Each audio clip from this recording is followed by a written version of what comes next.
Journalist Dmitry Durnев is on the line. Dmitry, hello. Hello.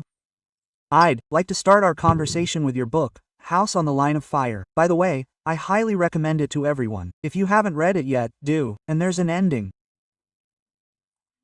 I don't know if this counts as a spoiler, but this isn't a Hollywood movie, and it's about you talking to doctors from Ukraine working in Latvia and asking them if it was okay to use their names.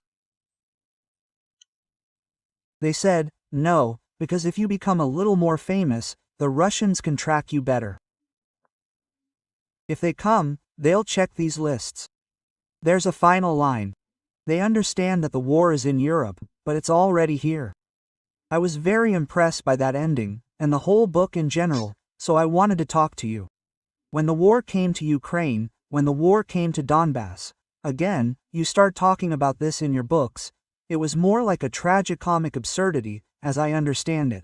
Because no one knew. Look, they arrived, and no one understood what was happening or what to do about it. I'm talking about the Russians and their various proxies. How did this war begin, and can it be called absurd? Precisely in the sense that they didn't know what they wanted to do in Ukraine.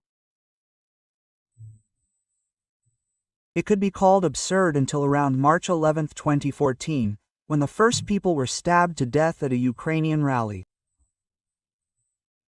And they were stabbed deliberately, at that. At first, they beat people up, and when the police evacuated them to a bus, 2 people went in on the beaten people and specifically found Dima Chernievsky, a guy from Donetsk who studied at Lviv University, was a member of a local freedom organization, and was its press secretary. So, these officials, so to speak, gathered up all the hostility of the Russian world and simply stabbed them to death. And it was a shock for everyone. For everyone on both sides of the still unformed barricade in Donetsk. That strangers could come to kill. It was, if farce is scary. You know, I was driving on the roads the following month, in April, and my eyes were constantly hurting. Well, this is the highway from Slavyansk to Mariupol. We drove along it all the time, and there are always signs there, and Slavyansk is always there. And Slavyansk is the capital of Ukrainian boredom. Chekhov wrote about it like that. There are some women in tights smearing themselves with mud in the heat, climbing in and out. My mother used to go there all the time to swim in those hot salt lakes. Everything is scorched, boring, dusty. And then suddenly there are some crazy idiots there who publish the decrees of the People's Commissar of the USSR from June 22, 1941, and based on these decrees, they kill people, they actually shoot them. Both strangers and their own. As I later found out, I crossed paths in Donetsk somewhere around 1916, with 2 women, cousins who worked as real estate agents, and they told me they were Strelkov's deputies for economic activity, for supplies. And they were from Nikolaevka, a small town near St. Petersburg. And they told me how, well, their comrade was shot for taking someone else's bag of food. That is, they were given identical bags. They were all identical, but the commander's mistress's package also contained cosmetics. They accidentally took this package. And since they figured out from the cosmetics that it belonged to someone else, to increase discipline, they took the man and killed him. Well, I remember asking these women back then how they saw themselves in the future. I mean, they'd been in Donetsk, they'd already spent time in Donetsk and Luhansk under Russian rule for a long time. And I asked them how they saw it. Well, Nikolaevka is Ukrainian now, and it was their home then. Well, I expected to hear that.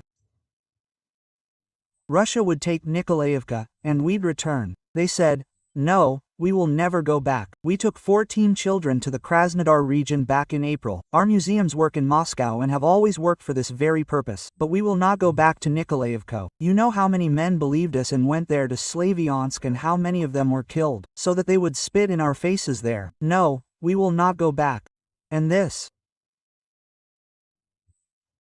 gap in our usual life, it was everywhere.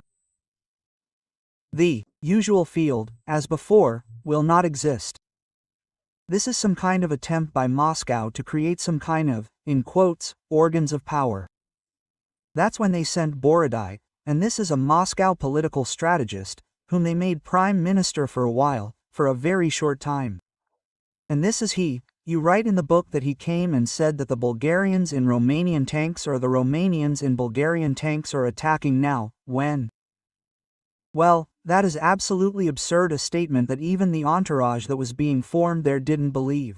He talked about 2,000 Poles attacking with tanks, but I can't even remember now whether they were Romanian or Bulgarian. I remember in our book it was very much like that. Yes, both the Romanian and Bulgarian looked completely insane. But, you see, he said this, and I burst out laughing at that press conference, but I was the only one there. And all of this was, perhaps, out of nerves. You know, I still came, such an alien environment. It was the first time I went to his press conference, and maybe not the first time. But what's the question? This was already after. This funny, man, who took it as he breathed, created some kind of reality that no one but him saw. They didn't really even control the piece of the region that they captured. That is, they don't control Gorovka, where there was a completely different field commander sitting there. They didn't control the floors of their administration, the captured regional administration, where on the 6th floor sat this NKVD formation that called itself, and there was this Estreluk with the call sign Aber. And so they tortured people there, interrogated them, so to speak. That is, these political strategists, didn't control it. They didn't really control Strelkov. Strelkov was there on his own in Slavyansk. The Ukrainian authorities and local authorities, so to speak, had a lot of influence on me, the detachments of Khodorkovsky and Zakharchenko. Well, it was all a bit of a mess. But then May 26th happened, when Borodai, who didn't really understand anything about it, along with Khodorkovsky, who also didn't understand anything about it, he was a Topton, a former Topton, a man who was keeping an eye on, I don't even know who they were keeping an eye on, a warrant officer who graduated from the correspondence history department and, well, ended up in Alpha officer. That is, they were completely non-military people, and they organized an attack on the Donetsk airport and shot each other there and simply killed the entire Iskrazny FSB detachment. There were 26 or 30 people there. The Donetsk plague was filled with these bodies in one day, and it was all bearded. That is, they simply didn't understand what they were doing. They threw a bunch of people with weapons somewhere. And these people simply shot at each other, because, well, they didn't understand what was happening around them, and mistook these KAMAZ trucks with Moscow, Poslednitsy for retreating. Why retreating from the airport to the city? Some Ukrainian units. Well, in short, whatever you took on, it was already scary. And this was after they shot down the Boeing. And they were still doing such funny things. Not for long, though. You're right, the summer. By the end of the summer they were removed. When the Boeing was shot down. There too there's a scene described in the book where, I think, Borodai, yes, he reported that he was completely white back then. They suddenly realized, they called him and said that one of his comrades was there. No, it just so happened that the whole region was in one big mess. I was rushing from Donetsk to Mariupol, and I went to Mariupol. It's only 120 kilometers. In those days, there weren't even any proper checkpoints. I went to Mariupol to attend a press conference at 5 p.m. with the governor of the Donetsk region, Sergei Taruto, who had moved there. Taruto was originally from Mariupol. Well, he settled there. And I arrived at this press conference and heard that literally 15 minutes before it started, the head of the Shakhtarsk district, Taruti, called, it was a woman, and started saying that naked Mongols were falling from the sky. She was a woman, that is, a sober woman. The first question I have, who he asked, you're the one who's drunk. Well, we were living in madness, of course, but it was impossible to come up with a phrase like that. And before the press conference even started, he hadn't mentioned it yet in the first minutes, but behind the scenes, it was already thundering that something had happened, some dead people had fallen from the sky, supposedly a plane had been shot down. I immediately sent a text message to Ader Mustabayev, who was still working as a Komsomol member at the time. Those were the times, and some kind of messages about this were starting to come through. And the next morning, I went to Donetsk for Borodai's press conference and saw him with empty eyes, pale, no longer at all cheerful. I realized that the landscape had changed dramatically, that things would no longer be as they were. And Boeing became a harbinger. That this whole cabal had to either be wound up and removed from there, or the stakes had to be raised. Putin chose to raise the stakes. That is, before that it was a private-public partnership. In August, battalions and tactical groups entered the Ilovaisk area. Access to the Boeing crash site. And how long did it take for this information to become clear? They hid what happened for a very long time. Then they started throwing out various versions, like it was a Ukrainian fighter jet. Channel 1 even showed some fabricated video footage on the Vremya program. So, how quickly did you, as a journalist working on the ground, figure out what happened to the plane? Well, no one understood anything because no one had any control over anything, especially them, as you say, they had no idea who they were, because they didn't even control the units they considered theirs.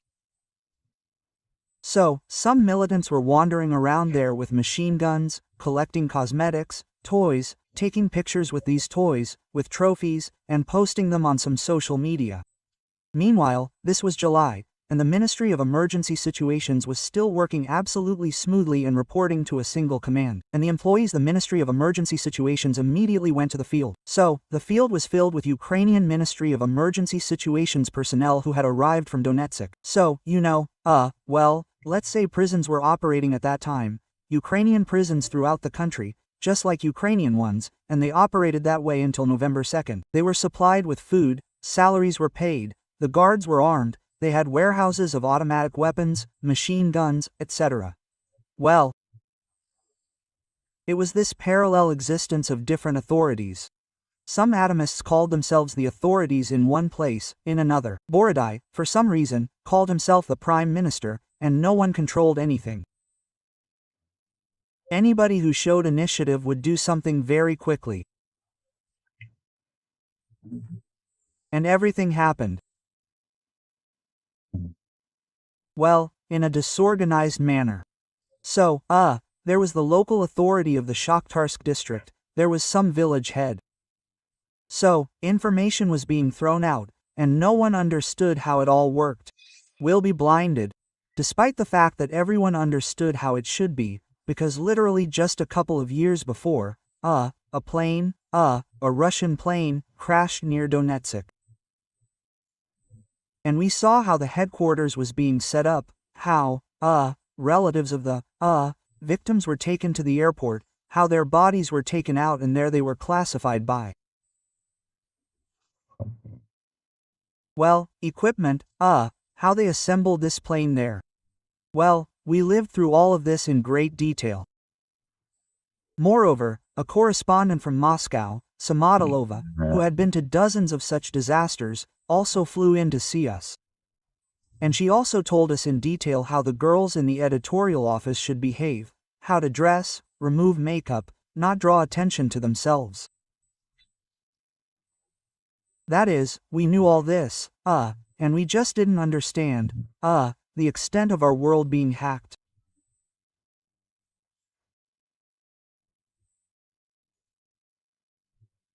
That is, when Sergei Kovtorobza, a romantic, a leftist romantic or whatever he is now, I don't even know. I'm confused movements of Russian representatives of the Russian world, which side of the spectrum they twitch in.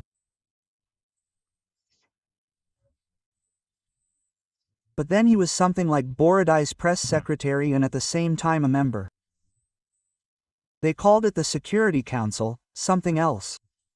Suddenly he starts saying that we've collected body parts and are taking them to Donetsk. They've broken through roofs, they're lying around in houses, violating sanitary standards. We're collecting body parts. I've been to that village many times since then, and no Tewas have fallen on the houses there. That's another story. It's a village in the wild steppe on the border of the Donetsk and Luhansk regions, very beautiful. And there's a cross on the wings. And because of that cross, not a single body or aluminum chair has fallen. They all fell on the field before the cross, without hitting the houses. Local residents consider this some kind of divine providence. And on that cross, at the request of some family, apparently from the Netherlands, hangs a laminated photo from an Agalan man standing on the ocean shore. It's just so, well, it's impossible to imagine this man and the place of his death in the Luhansk steppes. Well, there's a reservoir there. In short, Grabovo. The village of Grabovo is on the Donetsk side, and the other end of the reservoir is Luhansk. And during World War II, the front line with the Germans ran along this reservoir. And at the entrance to Grabovo, huge trucks drove there, smashing everything with extended sides, with coal. And this sign Grabal, a homemade one, I don't know what to call it, a poster or a board, on which it said FRG. Federal Republic of Grabovo. Everything was there. And these, elegant kaponki around. And it was on this field that the Mavazi, these avants, fell. The world broke then, not now, with trauma. That's when it broke. And Strelkov, his figure, when did he, gain the greatest fame and influence? That is, when he in general materialized as some kind of figure? Gherkin Strelkov in Donbass. Well, he was sitting and killing people in Slavyansk.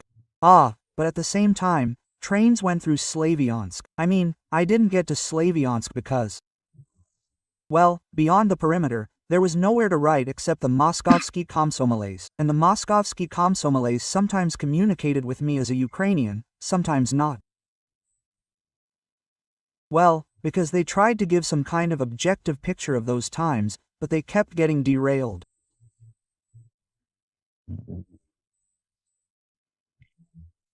And I remember how we had, the last rally of, these Ukrainian romantics and, at the end of April.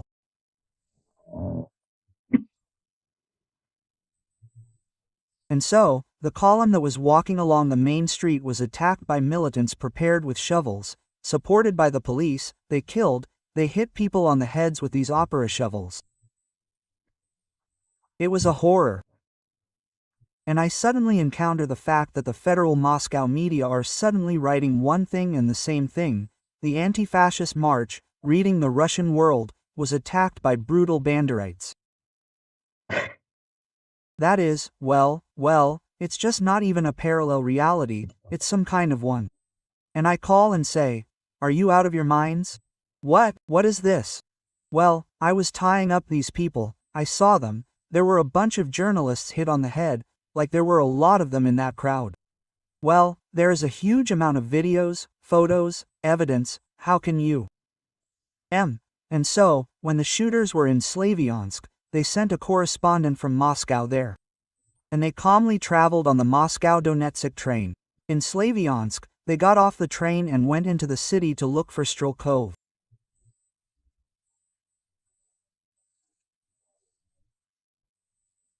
And at that moment, somewhere in the city SBU office building, they were torturing people and they caught 2 boys there who had come from Maidan. They caught from Horlivka. They brought in city council member Rybak. He was a former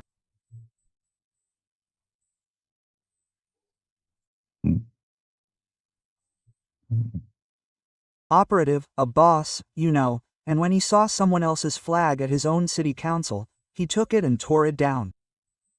They grabbed him right away, threw a bag over his head, took him to Slavyansk and found him with his stomach ripped open, in the river.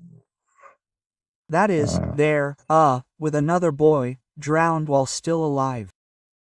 And all of this was happening because of the shooters. There are armed men, the city is surrounded, trains are running, and the police are working in the city. The forensic experts examined these murdered people and described these injuries in detail.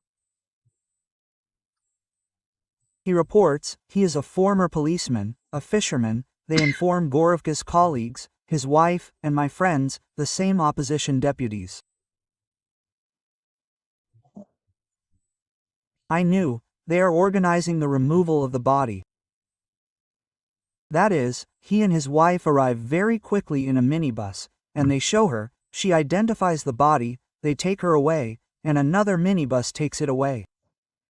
And all of this is recorded, that is, according to the laws on knowledge, the work of the expert, everything was working simultaneously. How this could have happened is unclear. Well, Nelia Stepa, the mayor of the city, who at that moment was, on the one hand, apparently detained, on the other, was cooking borscht for Sтрелков and his people in Arsovet. Such an absolute, if not for the murder and torture, then that's absolutely the Makhnovsky outfit. Saint Bekov gained influence when he arrived in Donetsk. When he arrived in Donetsk, not even understanding his own aura, that everyone saw him as some kind of incredible killer, he went to the city's mayor, Alexander Kianchenko, and told him that he had to make a decision quickly or they would deal with him right away. Well, that's another beetle sport, and the mayor got up and left. That is, until that moment, until mid-July, everything in Donetsk worked like clockwork, emphasized. Utilities, the mayor was on site, everything, down to the last detail. The fruit of what my wife organized then, spent the whole year organizing the first bike path in Donetsk. And it wasn't a grant, it was direct money from the German government to the Donetsk budget. And so it all dragged on. And the path was built in August of 2014. That is, Kianchenko was no longer there, but this bike path it led along Artyom Street from the airport to the center. It was already the third one in the war zone, and they did it. And it's probably still there. Everything was working back then. They were trying to move forward somehow. And Strelkov had a role. In those months he spent in Donetsk, he kind of ruined that whole life. He ruined everything there. And it's very mild that he's now sitting in a penal colony, and in general, it's unfair that he's alive, I think, as a person from Donetsk. When did you realize that regular Russian troops were also involved in this? They were covering it all up there with separatists, not even separatists, but militias, that is, they called them militias. And I remember we were just asking the question, how is this possible? Let's say a person, let's say a militiaman, worked in a mine, I don't know, well, let's say, and he got up, came out of the mine, went to the Hurricane or Grad installation and quickly figured out how to deal with all this. And, he says, they served in the army. I remember someone gave us this explanation, but it doesn't work that way. When did you realize that these were regular troops, and the instructors, I don't know, special services and so on, that these weren't just people from Donetsk who started this story? You realized right away, literally right away. Groups of some kind of athletic fighters appeared who took part in fights. There were some, they were shot down, but there weren't that many of them. That's why Motorola, photos of Motorola, He was caught storming the Kharkiv administration building and the Donetsk one. He's there and there, they just didn't have time to take a photo of him in Odessa. Then, a group of instructors was sitting, initially in the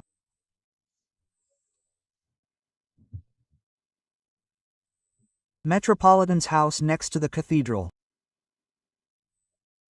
And my lawyer, Lena Radomska, somehow didn't call and reported it. She was entering a church, next to the third building of the DPI. There was a church on the left. So she came on Friday, and all these rallies, all their actions, were only on weekends. During the week, everything is quiet, the city is calm, work is going on. There was some kind of commotion in the center, which is why most of the city didn't react to it. Some people were walking around there. And then she discovered these lean, athletic people who had come in a small group to the priest and received a blessing, communion. Oh, and she said fulfilled ly, they were receiving communion, they were getting ready to die, to kill. What will happen this weekend? Well, nothing special happened, something happened every weekend. But we saw some people coming here through the church, some people coming here for some other reasons. And when the SVU started, when the standoff against the airport began, it all started not with Grad rockets, but with the appearance of ATGM's anti-tank guided missile systems. Oh, and when the first tanks appeared.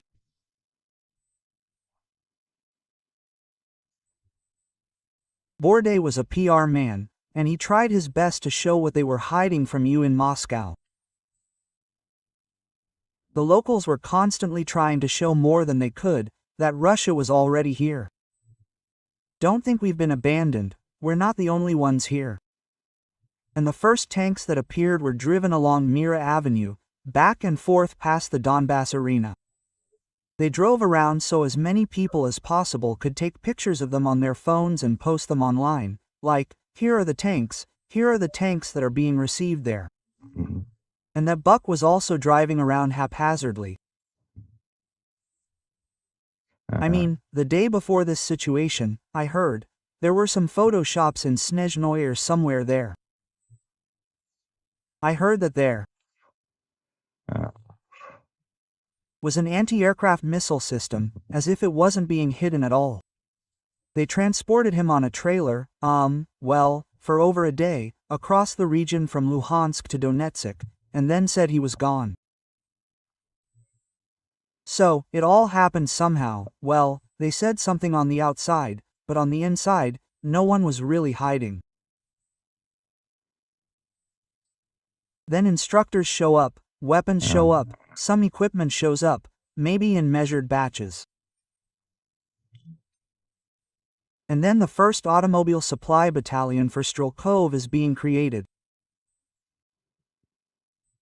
I later crossed paths with the commander of this battalion. He headed a military enlistment office united in 3 districts. And I tried to interview him, and I had his number in my phone. And I was scurrying back and forth across the front line. They literally grabbed me at the nearest checkpoint, checked my phone, and said, "You have the number of the DPR Minister of Justice, 2 or 3 press services, in the database, and the commander of Strelkov's automobile battalion." Oh, I know the minister, he's my former lawyer. I know 3 people in the sector there. Well, I sort of addressed certain things. I spent a long time trying to figure out who this commander of the 1st Auto Battalion was, who was hauling weapons from the Rostov region. So we all kind of saw it all. But up until a certain point, before these groups entered, when the soldiers came in, everyone saw them in that part of Starobyshevo, Ivovsk, near Mariupol. And it was summer, August in particular, very tense and very empty. Donetsk was in that August, and the repressive machine, how was this architecture of repression built? Because you described this in the book, too, how, people were taken, sent to basements, to various torture chambers, conveyor belts were already being formed there. That is, how they built this architecture, and was it clear who, roughly speaking, was at risk, whether they could end up in a basement or not. That is, there was a certain system there at the initial stage of the repression. At the initial stage, there was no system, it was just pretended. That is, later, looking into it retrospectively, I discovered that the first decree establishing martial law, military courts, and a curfew, was issued at the end of May, but until mid-June, the Ukrainian prosecutor's office was in the city. I mean, well, no one paid any attention to it. No one understood that there was some kind of curfew. What curfew? There was no force to, enforce it. And so people all hid, sort of. And there was this, absolute unmotivated terror of. My classmate, for example. He, went to Mariupol, bought some things there, and at the request of some friends, bought a generator, or something, some kind of household item. And he was carrying it in a box with his passport. And they stopped him at a checkpoint and said, "This is some kind of military thing, a box from a store, a registration certificate, it's a generator there." Well, they took him away simply to dig trenches. He spent 2 or 3 weeks digging trenches there, a rude, amazing guy who perfectly aligned himself with the Russian world. And in the 3rd week, when everyone had gotten used to him there in the occupation zone, he said to some stranger in uniform, "Give me your phone." So, he gave it to him, and he quickly called his wife and said, where he was quickly ransomed. There were tons of these situations all around, just a sea of them. And all the time, something was happening, like some kind of uncontrolled violence.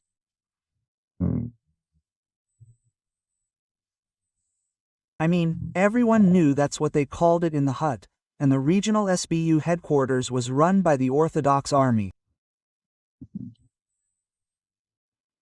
That's what the battalion was called, and that they were known for driving nails into people's knees, for torturing them in some exquisite way, that there was complete lawlessness there. And we heard about this, and later I met people who were in that hut in the basements.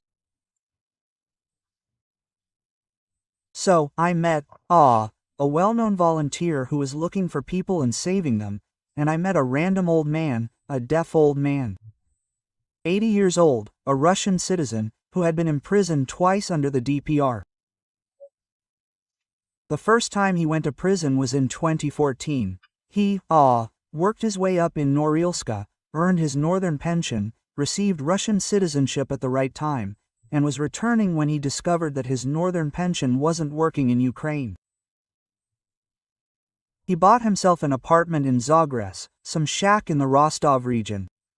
And so he lived in Gres and went to the Rostov region once a month to collect his pension. And on August 23, 2014, he's just a bit deaf, he didn't hear the explosion. He called the train station in Ilovaisk, where the craftsmen were, and asked, "Is there a commuter train to Russia?" And after this call, people came to him, started beating him, like a spotter who was investigating the situation, and threw him in this basement. And they took his money there, and he sat there for a month and told me this after he was imprisoned in the DPR for the 2nd time, years later. And he was caught because he was exchanged. That is, when the exchange took place, they discovered that Kyiv had arrived, a Russian citizen. How can this be? Well, with the DPR, there was always some kind of chaos. And in this chaos, you could never figure out what would happen to you, whether they'll take you or not. That is, I practically didn't show my documents, I just tried to blend in with the crowd. I felt and understood this on the day Strelkov entered Donetsk. The next day, I was calmly working in the editorial office. Our editorial office is next to the lighthouse, next to the radio market. I just went to have lunch. Next to the market, there are a lot of empty seats there. I see crowds of people in camouflage, old, worn, torn camouflage. People from the war, whole companies of them were being led to this radio market because they were told that they were using phones to guide missiles, that they needed to throw out their phones immediately, get new SIM cards, push-button phones with new SIM cards, like everything needed to be replaced. And so they were walking, and literally across the street, two thugs ran into a hairdresser's to collect the takings. And while they were threatening, some girl jumped out and shouted into this nearby crowd in camouflage that we were being robbed. That's it, I was already there. One was killed, and the other was simply businesslike. They beat the head off with rifle butts, without any investigation, without escorting, without making any arrests. It was just these two supposed robbers. Some robbers, I don't even know. So there's a crowd standing there, discussing it. Is he still alive? No, probably dead. And who's this? Yes, this just came. Did he moan? No. And so everyone stands there, watching. And I understand that there's no longer any law, no law enforcement, no police, no one, nothing works. It was breaking down week after week. And then I saw that they were simply killing and moving on, because nothing would come of it and no one would remember and no one would know the names of who was killed and who killed them. That's the tone. We had a really cool city, you know, Dонецк, so beautiful, rich. Now, 11 years later, few people remember it. There were football championships, world championships, that is. Yes, Bayan sang at the opening of the Donbas arena and a separate plane for the press flew in from Moscow. That is, people flew in from everywhere, asking to be at this grand opening. And Beyoncé didn't sing in Moscow, I don't think. And the story with the businessman who really wanted a Lamborghini, if I'm not mistaken, a Lamborghini, yes, it became a serious, well, not even a problem, but a tragedy for him, because, you know, I recently, literally this month, received a greeting from him. It's just, well, amazing. He's sitting somewhere up north in some colony, he's on the list of prisoners, and some journalist in Riga was participating in a protest, saw the lists, and automatically wrote him a letter, and he suddenly replied to her postcard. And so I received a greeting from the block. Of course, it was, well, the craziest story. This businessman, he was completely, as they say, out of business. I mean, first of all, he wasn't from Dонецк. When they tried to explain this story to me, and the situation, there was this Team 29, if you remember, a team of lawyers who dealt with girls about espionage and their freedom.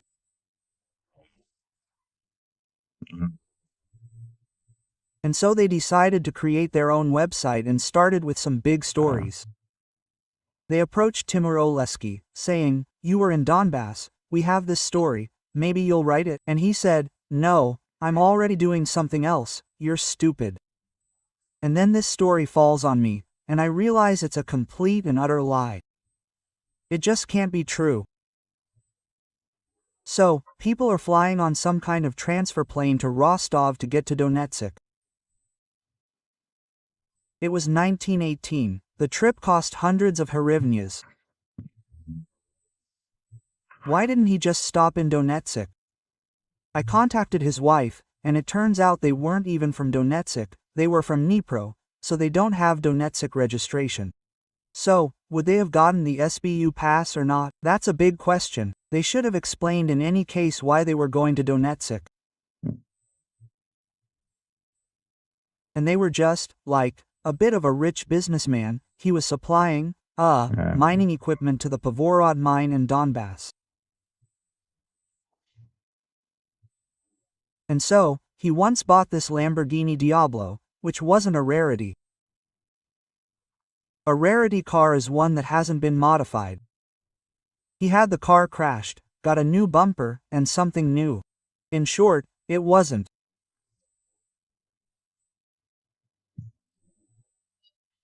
a museum piece, in short. And so he spent many years restoring it. And then some bad guy, a friend of his brother's, tells him that this is already a good state. Zakharchenko was killed, blown up, his head torn off, like, but that guy who stole your car's gone, Everyone's hunting him. He's in Moscow, but they're collecting car theft cases against him here. Tashkent, the Minister of Taxes. And he said, come on over, write a statement, and I'll drive your Lamborghini away. This guy is a replica of 1918.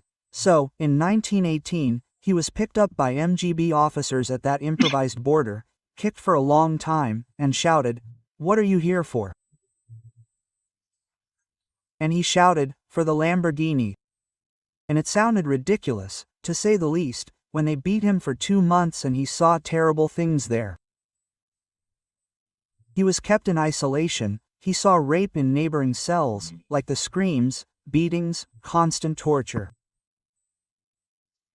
He was this rich, gentle guy with a beautiful woman, an amazing beauty, his beloved, younger than him. And they went to St. Petersburg, to visit his aunt, to Crimea for vacation, that is, during the war, after the invasion. So, they studiously ignored the war. And well, it was because of this oversight that he went to Donetsk. I mean, he didn't understand where he was going. He had no one to talk to about it, and he probably didn't want to talk about it. And then they torture him for 2 months, and then take him out, report him to the FSB, and they spend another 4 months wondering what to do with him. And then in May they come up with this: "You're our spy. You were most likely looking for klystrons. You didn't buy klystrons, you didn't keep klystrons, and secretrons aren't secret. They're magnetic tubes, just tubes for anti-aircraft missile systems from the 1970s. So, it's no secret anymore. And in general, pose as yesterday's news in any of this. I mean, they were used to restore old, very old air defense equipment, which is in Kazakhstan, Ukraine, Russia, everywhere. And these stupid tubes are manufactured, they were still manufactured in Russia, or they were stolen from warehouses somewhere. That's all. So, they made him a spy. And since then, there was COVID, the Russian invasion began. Donetsk was left without water. People have gotten used to it, they live there in these conditions.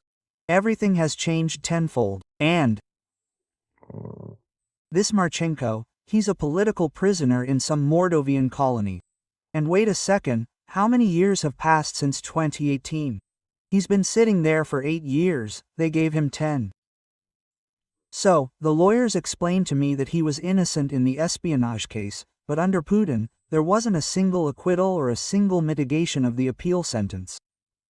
And when there's absolutely no basis for the case, no guilt, no nothing at all, but the cases are classified, it doesn't come out, then the judge, in protest, gives the lowest possible sentence, 10 years. 10 years means the man is innocent. So, he gets his 10 years, and it looks like he can serve them, because, well, the relevant authorities understand that he's not a spy, no one. He's just some Lamborghini lover who got himself into trouble. When the big war started, and then the full-scale invasion happened, was it an expected event for you, that Putin went to such a big war? No, I was in Moscow in December of 21. I tried to understand, I went to Moscow 3 times that year. And I was at Novaya Gazeta back in February.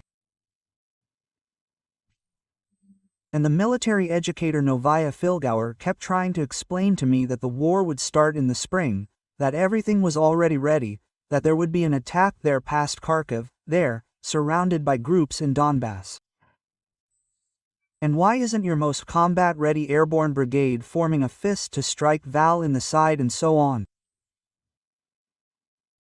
I just laughed. Well, he said that the Russians are completely insane. Well, it's just that the table is hard, it's cold outside, and the Red Army used 155 million people to liberate Donbass in 43. And it didn't liberate all of Donbass, because part of Voroshrad was already under, the Soviet Union. So imagine that 200,000 to 300,000 soldiers could capture a country like Ukraine, with a rebuilt army, an army that could handle any armored personnel carrier or tank, because since 2014, there have been rotations and all the brigades are kind of on the move. They may have old equipment, but everyone there knows how to use it, knows how to fire a machine gun, how to use a grenade launcher. They already know everything, because the country has been at war there since 2014. And with this army, you're going to be like this. Well, I didn't believe it. I didn't believe it, and no one in Moscow believed it. Everyone remembers that the official and unofficial propaganda back then was that it was all a matter of chance, absolutely. And, well, I didn't leave Kyiv. I never even thought about it. I found myself at a point without leaving my home, at a point where everything was happening, where I could just go outside and immediately write reports one after another, one after another. What did I do? It was a miracle I didn't leave. I had a ticket for 24 p.m. to Mariupol. I was planning to go to Mariupol. I had an order from Novaya Gazeta for a report on how the people around Mariupol are doing. I had just done a report for Open Democracy and participated in the filming of a documentary for Shazard television. Only I returned around the 17th and was supposed to go again, and the train didn't leave on the 20th. Well,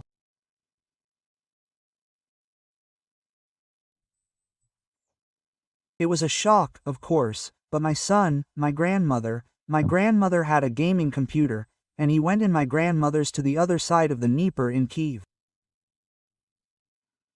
And suddenly this becomes an insurmountable obstacle. The Dnieper is blocked. My son is in Shuliavka, we are here. My son is being evacuated to Moldova. They're taking him away. And then, on March 16th, I sent my girls on an evacuation train to Germany. Well, and then, as it were. In Bucha, Astomel, all these things in the last hours of March, the first hours of April, in armored vehicles there with detachments, with people who were trying to document war crimes. A group. So, I went with Gundas Mamedov's group. He was the former Deputy Prosecutor General of Ukraine, who created the War Department. And he spoke then about the idea that the cities should be handed over to investigators for at least a week. The whole mess that was brewing, there was something that no one understood him at all. I didn't understand him myself. It was some kind of professional deformation. How can this be?